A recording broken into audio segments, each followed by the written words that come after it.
नमस्कार। आज मैं आपसे एक ऐसे कैंसर की बात करना चाह रहा हूं जो सबसे कॉमन नहीं है, सेकंड मोस्ट कॉमन है, लेकिन उसकी गंभीरता, लाइफ को जो रिस्क ये पे करता है वो पहले नंबर का है। क्यों? क्योंकि ये अक्सर ऑलमोस्ट हर पेशेंट में एडवांस स्टेज में पकड़ा जाता है। मैं बात कर रहा हूं ओवेरियन कैंसर की। तो सबसे पहली बात, ये ओवरी, जिसको हिंदी में अंडाशय भी बोलते हैं, होता क्या है? ये एक फीमेल ऑर्गन है। अगर आप ये पिक्चर देखें तो हमारे दोनों साइड में, जो गर्भाशय के दोनों साइड हैं, उस दौरान ये बादाम के आकार का ऑर्गन होता है जो हमारी महिलाओं में पाया जाता है। अब कुछ कारणों से कुछ एबनॉर्मल सेल्स इसके अंदर बनने लगते हैं और ओवेरियन कैंसर या अंडाशय का कैंसर तब्दील हो जाता है। बात नंबर 2, मेरे से ये अक्सर पूछा जाता है, मुझे अंडाशय का कैंसर हुआ ही क्यों, ओवेरियन कैंसर क्यों हो गया? पहली बात, ज्यादातर केसेस में, मैं कहता हूं 60% केसेस में हमें नहीं मालूम कि कैंसर क्यों हो गया, लेकिन कुछ ऐसे रिस्क फैक्टर हैं जो हमें पता है कि ओवेरियन कैंसर के चांसेस को बढ़ा देते हैं। जैसे अगर आपकी उम्र बढ़ रही है तो ये चीज अपने आप में एक रिस्क फैक्टर है। ओवेरियन कैंसर जनरली 50 की उम्र के बाद देखा जाता है। इसके लिए हम इसके एक स्पेशल स्क्रीनिंग प्रोटोकॉल देते हैं कि कैसे डिटेक्ट करें। दूसरी बात, अगर आपके फैमिली में कैंसर्स का चलन है, माताजी के साइड, पिताजी के साइड, बहनों में, मौसियों में, अगर कोई ब्रेस्ट कैंसर, ओवेरियन कैंसर, अंडाशय का कैंसर या पेट का एक कवरिंग होती है जिसको पेरिटोनियल कैंसर कहते हैं, तो चांसेस हैं कि आपके फैमिली में ये जेनेटिक म्यूटेशन हो जो ओवेरियन कैंसर कर सकती है। कुछ 2 जीन जिसको हम अक्सर अंडाशय के कैंसर से जोड़ते हैं वो है BRCA1 और 2। इस जीन्स है या नहीं है, इसकी जांच ब्लड सैंपल से कर सकते हैं। तीसरी बात, अगर आपने लॉन्ग टर्म, लंबे समय से हार्मोनल पिल्स ली है तो भी ये अंडाशय के कारणों को बढ़ाता है, रिस्क को बढ़ाता है। चौथा रिस्क फैक्टर, अगर आपका मेंस्ट्रुएशन, अगर आपकी साइकिल जल्दी शुरू हुई है और आपका मेनोपॉज लेट खत्म हुआ है, तो ये आपकी बॉडी को जो ईस्ट्रोजन हार्मोन है वो ज़्यादा देर तक एक्सपोज करता है। इस कारण से आपके अंडाशय, ओवरी ज़्यादा ग्रोथ करते हैं और हो सकता है कि आपके अंडाशय के कारणों का चांसेस बढ़ जाए। तीसरे पॉइंट जो मुझसे पूछा जाता है, ये चीज़ कैसे मालूम चलती है? दुर्भाग्य की बात यह है कि ओवेरियन कैंसर यूजुअली एक लेट स्टेज में मालूम चलता है, जब पेट में पानी भरने लग जाए, वजन कम हो जाए, कई बार पेट में मरोड़ आने लगे, या अगर कैंसर लोकली एडवांस्ड हो गया है तो आप पास की आंतड़ी से चिपक जाता है, मोशन करने में तकलीफ आने लगे, या इस तरह की दूसरी तकलीफ जैसे पेशाब करने में तकलीफ आने लगे, तो हमें समझना चाहिए कि उस एरिया का कैंसर हो सकता है जिसमें सबसे कॉमन ओवेरियन कैंसर है। इसलिए अगर आपको इनमें से कुछ भी सिम्टम्स बने हुए हैं, काफ़ी लंबे समय से, कुछ हफ्तों से बने हुए हैं, कम नहीं हो रहे, प्लीज़ डॉक्टर से जाके मिलिए। पॉइंट ऑफ टाइम में एक चीज़ मैं यहाँ पे ऐड करना चाहूँगा। हालांकि कुछ risk factors directly ovarian cancer के कारण नहीं है, लेकिन मेरी आपसे विनती है कि मेरी एक दूसरी वीडियो है जिसमें मैं कैंसर के रिस्क फैक्टर्स जैसे स्मोकिंग, अल्कोहल, वज़न बढ़ना, इस तरह के कुछ पॉइंट्स डिस्कस कर रहा हूँ, वो वीडियो ज़रूर देखिए। अब वापस आते हैं ओवरी कैंसर के बारे में। अगर हमें इन सब तकलीफ़ों के कारण, जैसे पेट में पानी भरने के कारण लग रहा है कि कैंसर हो सकता है, आप डॉक्टर से मिलते हैं, तो वो आगे क्या करता है? तो जैसे कि हर कैंसर के लिए मैं कहता हूँ 3 तरह के टेस्ट किए जाते हैं। कैंसर को प्रूव करने के लिए, कैंसर का टाइप ढूंढने के लिए और कैंसर की स्टेज ढूंढने के लिए। सो कैंसर है कि नहीं है, प्रूफ के लिए सबसे पहले एक डॉक्टर आपको एग्जामिन करेगा। कभी कभी ये ओवेरियन कैंसर लोकल इतना बड़ा हो जाता है कि हाथ में छूने लगता है। कभी कभी पेट में पानी बहुत बढ़ जाता है, उससे भी हमें मालूम चलता है कि ओवेरियन कैंसर हो सकता है। सो पहला एक टेस्ट हाथों से एग्जामिन करना। दूसरा टेस्ट यूजुअली हम अल्ट्रासाउंड एब्डोमेन करते हैं, पेट की सोनोग्राफी करते हैं। उसमें अगर कोई गांठ बन रही है, 1 सेंटीमीटर से बड़ी गांठ हमें आराम से दिख जाती है, वो हम एक तरह से स्क्रीनिंग करते हैं। कोई भी अच्छी जगह से किया हुआ अल्ट्रासाउंड ये बता सकता है कि ओवरी के अंदर, अंडाशय के अंदर गांठ दिख रही है या नहीं। अब अगर गांठ दिखती है तो हमारा नेक्स्ट स्टेप रहता है सीटी स्कैन। कुछ लोग फुल बॉडी पेट सीटी भी कराते हैं, लेकिन सीटी स्कैन पेट का और छाती का काफ़ी है। इन 2 स्कैन करने के बाद हमें ये मालूम चल जाता है कि बीमारी की स्टेज क्या है। इस स्टेज के लिए आपने सुना ही होगा 4 तरह की स्टेज होती है। स्टेज 1, 2, 3 एंड 4 जिसमें बीमारी एक जगह से फैल के दूसरे जगह फैल चुकी होती है, जैसे ओवरी से निकल के लंग्स में जाना या शरीर के किसी और हिस्से में जाना। तो सीटी स्कैन से हमें ये मालूम चलता है कि ये स्टेज क्या है। स्टेज 1 से लेके 3 तक हम बीमारी को जड़ से मिटा सकते हैं। जड़ से मिटाने के लिए हो सकता है हमें सर्जरी करना पड़े, कीमोथेरेपी देना पड़े। तो हमने अभी तक बात करी टेस्ट जो कैंसर प्रूव करते हैं, टेस्ट जो स्टेज बताते हैं। तीसरे तरह के टेस्ट के बारे में बात करें तो वो होते हैं टेस्ट जो कैंसर का टाइप क्या है वो कंफर्म करें। ये क्यों ज़रूरी है पहले ये समझिए। 3 तरह के ओवेरियन कैंसर होते हैं। एपिथेलियल ओवेरियन कैंसर जो ओवरी के कवरिंग एपिथेलियम से आते हैं। 90% ओवेरियन कैंसर इसी तरह के होते हैं। तो सारा डिस्कशन जो हो रहा है इसी पे होगा। दूसरे 2 तरह के जो ओवेरियन कैंसर होते हैं उनका नाम है स्ट्रोमल और जर्म सेल ट्यूमर। आज उनकी बात नहीं करेंगे, वो ओवरी के बीच में से बनते हैं। आगे का डिस्कशन करेंगे एपिथेलियल ओवेरियन कैंसर। जब हम इन 3 तरह के टाइप की इंपॉर्टेंस समझ गए, टाइप कैसे डिसाइड करेंगे उसके लिए टेस्ट करते हैं बायोप्सी। अब बायोप्सी क्या है? जैसे हम ब्लड सैंपल देते हैं, ब्लड का एक छोटा सा हिस्सा 1 ml 3 ml हम लैब में भेजते हैं। उसी तरह अगर बॉडी में कहीं गांठ है या पेट में पानी भर रहा है जिसके अंदर सेल्स, कैंसर सेल्स फैल रहे हैं, तो हम इस सिचुएशन में एक सुई पेट में डाल के पानी निकाल कर उसका स्पेशल टेस्टिंग भेजते हैं जिसको कहते हैं सेल ब्लॉक। अगर किसी के पेट में पानी ज़्यादा नहीं है लेकिन ओवरी के अंदर स्कैन के अंदर या अल्ट्रासाउंड के अंदर गांठ बड़ी दिख रही है, तो हम छोटी सी एक सुई डालकर उस गांठ में से कुछ टुकड़ा निकाल के स्पेशल टेस्टिंग के लिए भेजते हैं, जिससे हमें कैंसर की टाइप मालूम चलती है। इसको हम कहते हैं बायोप्सी। तो दोस्तों, स्टेज 3 के ओवेरियन कैंसर जो होता है उसके लिए लेटेस्ट हाईपेक नाम का ट्रीटमेंट और है जो बहुत ही कम सेंटर्स में अवेलेबल है। इसमें हम क्या करते हैं, 3 साइकिल कीमोथेरेपी देने के बाद जब हम सर्जरी करते हैं, सर्जरी के वक्त हम पेट के अंदर कीमोथेरेपी देते हैं सर्जरी के दौरान।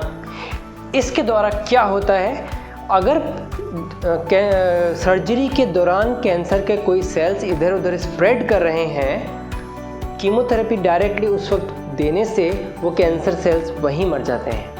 ये प्रूवन है, हाईपेक देने से हम बीमारी को ज़्यादा लंबे समय के लिए कंट्रोल में रख सकते हैं। इसलिए अगर स्टेज 3 ओवेरियन कैंसर है या स्टेज 4 ओवेरियन कैंसर है जिसमें सर्जरी किसी कारण से की जा रही है, प्लीज़ ऐसे सेंटर में करवाइए जहां हाईपेक की फैसिलिटी अवेलेबल है। अगर किसी को स्टेज 4 कैंसर है और कैंसर ओवरी से फैलकर बॉडी के किसी और हिस्से में जा चुका है जैसे लंग्स या लिवर, तो हम उस दूसरे हिस्से में जैसे लंग्स या लिवर से भी बायोप्सी कर सकते हैं। बायोप्सी करने के लिए कुछ स्पेशल इन्वेस्टिगेशंस हम और करते हैं, जैसे ब्लड थिन है या नहीं, PTINR और APTT। ओवेरियन कैंसर एक ऐसा कैंसर है जिसको हम मालूम कर सकते हैं कि लेवल कितना है एक स्पेशल ब्लड टेस्ट करके, जिसका नाम है CA-125। अगर ये बहुत हाई है तो चांसेस हैं कि ये जो गांठें हमारे शरीर में है वो ओवेरियन कैंसर की हो। तो जब हम कैंसर का टाइप समझ गए, कैंसर की स्टेज समझ गए, तो अब बात करें ओवेरियन कैंसर के ट्रीटमेंट की। तो हमारे पास 2 हथियार हैं ओवेरियन कैंसर के अगेंस्ट: सर्जरी, कीमोथेरेपी। ये दोनों कब देना है इसको समझिए। तो ना केवल ओवेरियन कैंसर, पर कोई भी कैंसर को अगर ठीक करना है, जड़ से ख़त्म करना है, तो सबसे इम्पॉर्टेंट रहती है सर्जरी। अर्ली स्टेज कैंसर की हो, किसी भी कैंसर की, तो हम डायरेक्टली सर्जरी करते हैं। सो स्टेज 1 या स्टेज 2 कैंसर हो जिसमें कि बीमारी ओवरी में ही है, ना पेट में फैली है, ना पेट में पानी भरा है, ना आंतड़ी से चिपकी है, ना यूरिनरी ब्लैडर से चिपकी है, तो हम उसको डायरेक्टली सर्जरी करते हैं। सर्जरी के रिपोर्ट के बाद हो सकता है हम कुछ कीमोथेरेपी दें, उसकी बाद में करूँगा। अगर पेशेंट डायरेक्टली ही इस स्टेज में आ चुका है जब पेट में पानी भर चुका है, लेकिन CT स्कैन से हमें मालूम है कि बीमारी कहीं और नहीं है, पेट में ही है, तो इसको हम कह सकते हैं कि ये स्टेज 3 या अर्ली स्टेज 4 है। इस सिचुएशन के अंदर हम सबसे पहले कीमोथेरेपी देके इस पानी को कम करते हैं, जो गांठ है उसको छोटा करते हैं और फिर सर्जरी करने की कोशिश करते हैं। ऐसा हम इसलिए करते हैं, इस सिचुएशन में जब पेट में पानी भरा हुआ होता है, यूजुअली पेशेंट की फिटनेस थोड़ी वीक हो चुकी होती है। इस सिचुएशन में सर्जरी करके पूरी बीमारी नहीं निकाल पाए तो वापस से सर्जरी करनी पड़ेगी। इसके लिए बेटर है कि कीमोथेरेपी देख के जहाँ तक बीमारी को छोटा कर सकें उसके बाद सर्जरी की जाए। कीमोथेरेपी कौन सी देनी है? सबसे इम्पॉर्टेंट कीमोथेरेपी होती है पैक्लिटैक्सेल कार्बोप्लेटिन। मैंने एक सेपरेट वीडियो बनाया है इस कीमोथेरेपी के इफ़ेक्ट, साइड इफ़ेक्ट्स कैसे देते हैं उसके ऊपर, आप प्लीज़ उसको देखिए। यहाँ मैं बस इतना कहना चाहूँगा, अगर पेशेंट फिट है तो हर 21 दिन के गैप पे ये कॉम्बिनेशन पैक्लिटैक्सेल और कार्बोप्लेटिन दिया जाता है। कितनी बार? कम से कम 3 बार, उसके बाद सर्जरी और उसके बाद 3 और chemotherapy, total 6 doses of chemotherapy. अगर पेशेंट थोड़ा वीक है तो इसी 3 हफ्ते की डोज को हम स्प्लिट करके टुकड़े टुकड़े हर हफ्ते देते हैं। इस तरीके से 80 साल की महिलाएं भी कीमोथेरेपी ले पाती हैं। तो हमने बात करी स्टेज 1, स्टेज 2 ओवेरियन कैंसर की, जिसमें डायरेक्टली सर्जरी कर दी जाती है। स्टेज 1 के अंदर सर्जरी काफ़ी होती है, कीमोथेरेपी की ज़रूरत नहीं।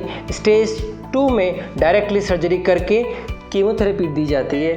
स्टेज 3 में कीमोथेरेपी दी जाती है, सर्जरी करी जाती है, बाद में कीमोथेरेपी देते हैं। अब बात करते हैं स्टेज 4 की। स्टेज 4 का मतलब क्या है? स्टेज 4 का मतलब मैंने आपको समझाया, बीमारी फैल चुकी है। इसका क्या मतलब है? इसका मतलब है आज के ज़माने में, आज की साइंस, आज का मेडिकल ट्रीटमेंट से हम इस बीमारी को कंट्रोल तो कर सकते हैं, क्योर नहीं कर सकते। ये चीज़ समझना ज़रूरी है, क्योंकि कई लोग ये समझते हैं कि अगर मैं इस बीमारी को ठीक नहीं कर सकता तो मैं ट्रीटमेंट ही क्यों लूँ। आप ये समझिए, cancer, ovarian cancer specially, patient को एक तकलीफ़ में रखता है। पेट फुगा रहता है, खाना जाता नहीं, वज़न कम होता जाता है। इस सारी सिचुएशन में कीमोथेरेपी देकर अगर हम पेशेंट को ठीक नहीं कर सकते जड़ से, लेकिन फिर भी पेशेंट की तकलीफ़ों को बहुत दिन तक दबा के रख सकते हैं। हम स्टेज 4 के अंदर ट्रीटमेंट लाइफ को बहुत लंबा करने के लिए नहीं, लेकिन तकलीफ़ों को कम करने के लिए देते हैं। इस समझ के बाद ट्रीटमेंट कैसे करना है? सबसे पहले कीमोथेरेपी चॉइस कीमोथेरेपी की वही रहेगी पैक्लिटैक्सेल कार्बोप्लेटिन। इसके अलावा कुछ और कॉम्बिनेशन में भी हम कीमोथेरेपी दे सकते हैं, जैसे जेमसिटाबीन और कार्बोप्लेटिन या कभी कभी साइक्लोफॉस्फेमाइड भी। इसके अलावा नया क्या है वो मैं यहाँ पे कवर करना चाहूँगा। आज से कुछ साल पहले तक मेरे पास कीमोथेरेपी के अलावा और कोई ट्रीटमेंट ऑप्शंस नहीं था स्टेज 4 ओवेरियन कैंसर के लिए।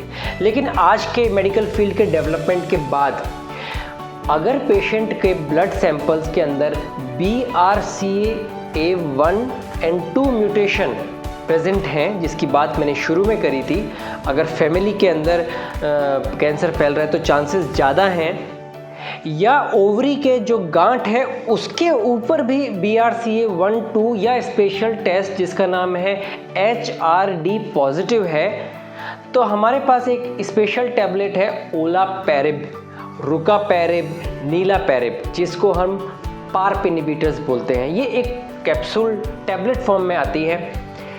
इसका क्या फ़ायदा?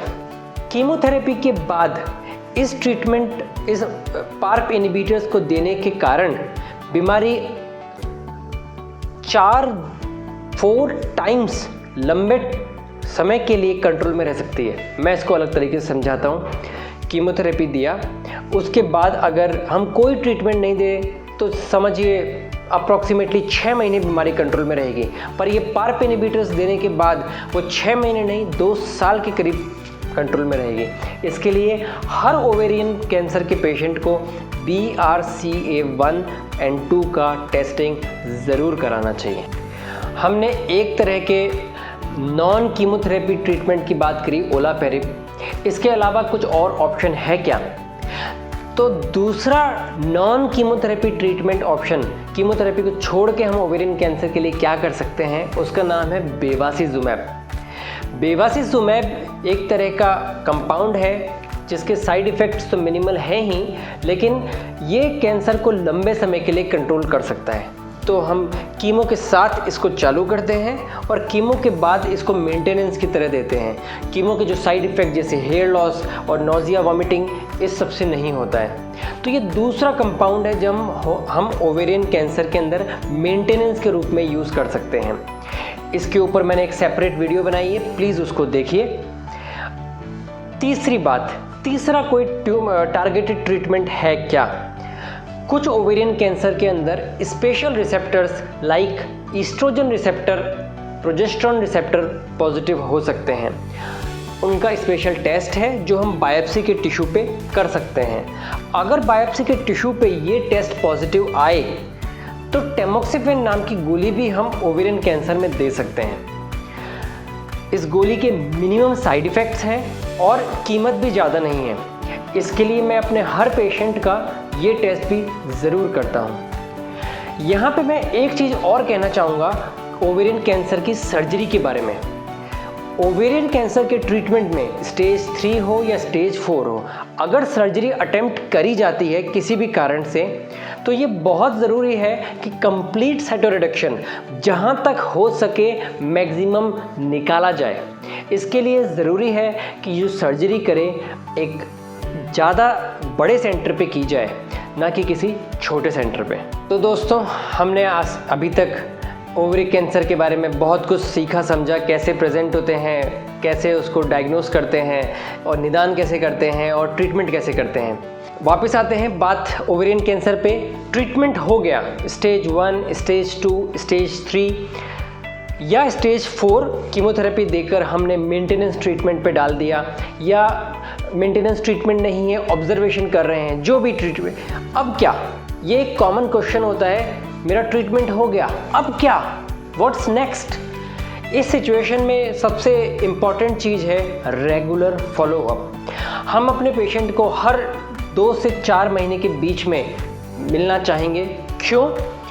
अगर बीमारी वापस आती है, कोई सी भी स्टेज हो, स्टेज 1 हो तो शायद 10% चांसेस हैं, स्टेज 2 है तो वापस आने के 30% चांसेस हैं, स्टेज 3 है तो शायद 50% चांसेस हैं, और स्टेज 4 है तो आगे ना पीछे वापस आने के चांस तो रहते ही हैं। अगर बीमारी वापस आ रही है तो हम ये चाहेंगे कि जब बीमारी छोटी हो या कम क्वांटिटी में वापस आई है तभी हम उसको कुछ ट्रीटमेंट दे पाएँ। क्या ट्रीटमेंट? हम वापस से सर्जरी कर सकते हैं या वापस से कीमोथेरेपी चालू कर सकते हैं। इसके लिए हर 2 से 4 महीने मैं अपने पेशेंट्स को पर्सनली 3 महीने पे बुलाता हूँ, ब्लड टेस्ट करवाते हैं जैसे CA-125।